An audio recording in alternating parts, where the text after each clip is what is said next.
জীবনের বড় শিক্ষাটা কোথায় জানেন?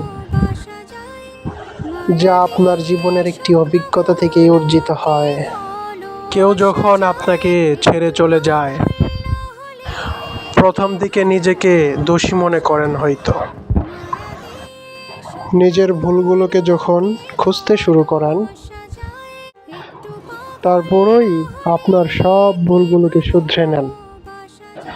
এরপর যখন নিজেকে দৃঢ়ভাবে গড়ে তোলেন, তখন আপনি অর্জন করেন শিক্ষার প্রথম ধাপ।